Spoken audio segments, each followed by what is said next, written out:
What's going on, y'all? So we're going to do a quick little guide on Tomb of the Exiles. It's an entry-level endgame dungeon, not very hard to beat. If you know the mechanics, it goes pretty smoothly.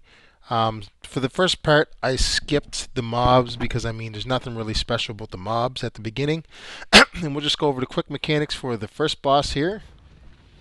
And normally, if you don't have the DPS to just attack the main boss, you usually want to get someone to distract this guy here. But if you have a Force Master, what you can do is you can take this guy, like I'll show you. If you have a Force Master on the team, you can take him over to the corner somewhere, use your sleep spell. You can put him to sleep for 30 seconds, so he'll be out of your way for 30 seconds.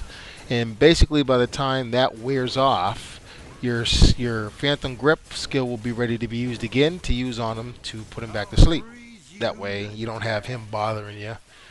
Or if you got the DPS, just ignore him and pound him down to the ground. We have the DPS for it, but I thought I'd just show you guys that for example, just in case it helps people with lower attack power.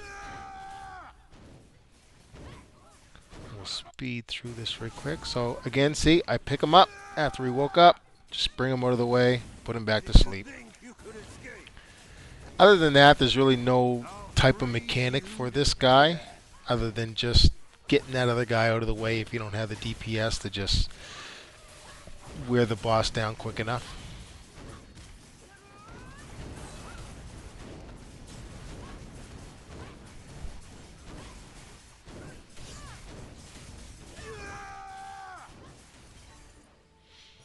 And other than that, just kick this guy's arse and keep it moving.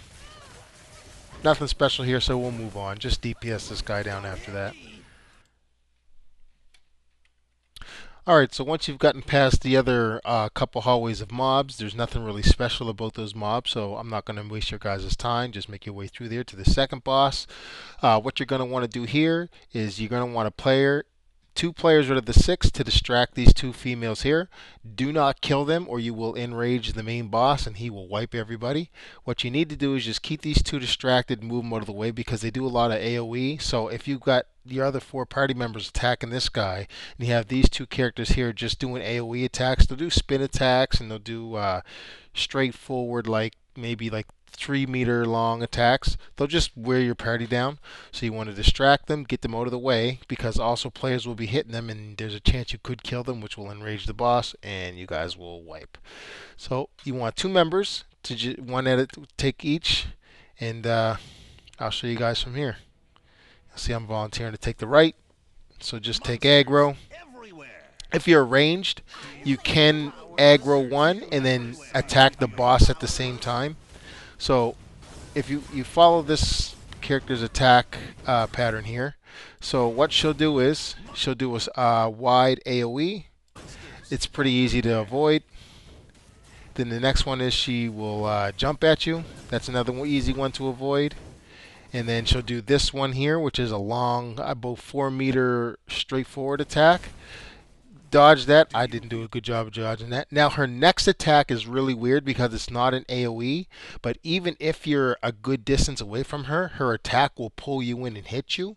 It doesn't do a lot of damage, but it can wear you down at over time.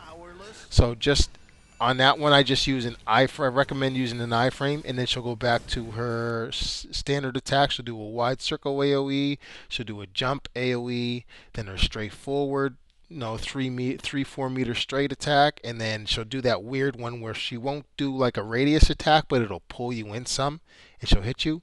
So that fourth attack that doesn't have like an AoE signature, I frame that. And like I said, if you're range, you can actually attack the boss at the same time. And that's basically the mechanics for this boss. It doesn't have anything really special.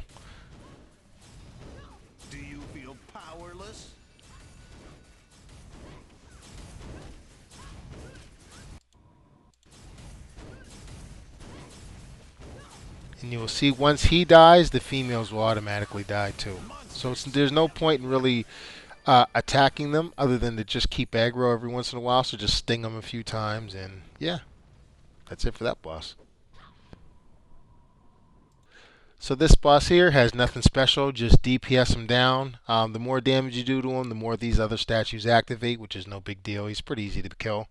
So there's really no mechanics for him, so we'll move on. And here we go, the main boss. He's not really super mechanic-y for this one. He just has a few quirks. He'll jump at certain parts. He will. Oh, so at the beginning here, um, avoid these AOE's at all costs because they will most likely one-shot you. So just avoid those right away. Even if you don't have the ability to attack, just make sure you avoid the 3 waves that he has.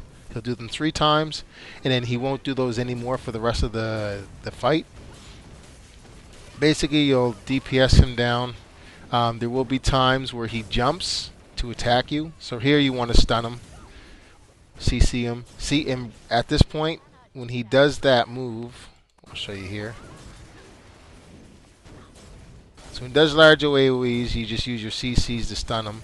But when you see him do this, he pounds his chest a few times, brings his arms down to his legs. He's about to jump at a player, and he will jump to the furthest player from him. So if you're the furthest player, he will jump at you. Just walk away from his AoE or use a skill to get out of the way quicker.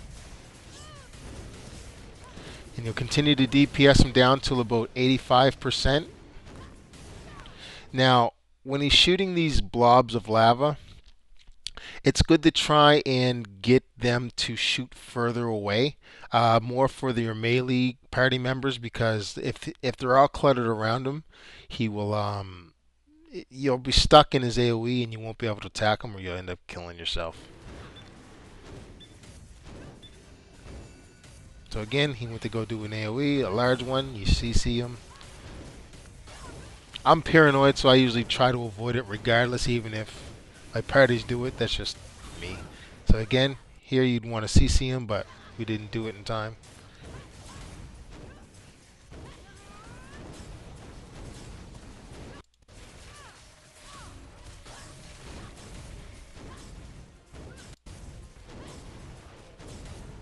See, he jumps to the furthest player. Now, once he hits 85%, he's going to start throwing flames at people. Now, your best bet is to use a long-lasting CC. So, for Force Master, I can use my Ice Shield, as you can see, and he hit me and it didn't do anything. But if you have a CC or you can block, I suggest doing that. And he'll do the same thing again at 35%. So here again, CC him when he does his large AoEs, but I'm just paranoid. So I always move out of the way regardless. And pretty much rinse and repeat till 35%.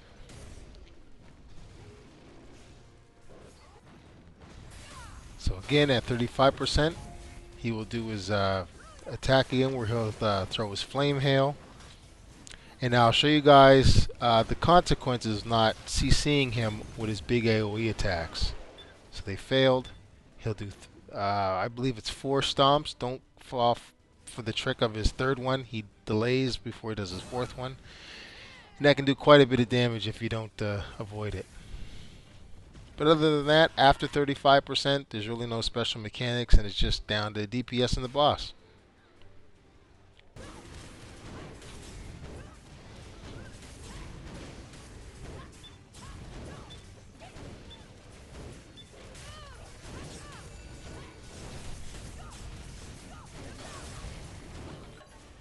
And there you have it. Easy as that. Not too difficult. The later end game bosses for some of the new dungeons that come out in the content updates can get really super duper complicated. But for this one, it's fairly easy. And yeah, hopefully this helps out, guys. Thanks for watching.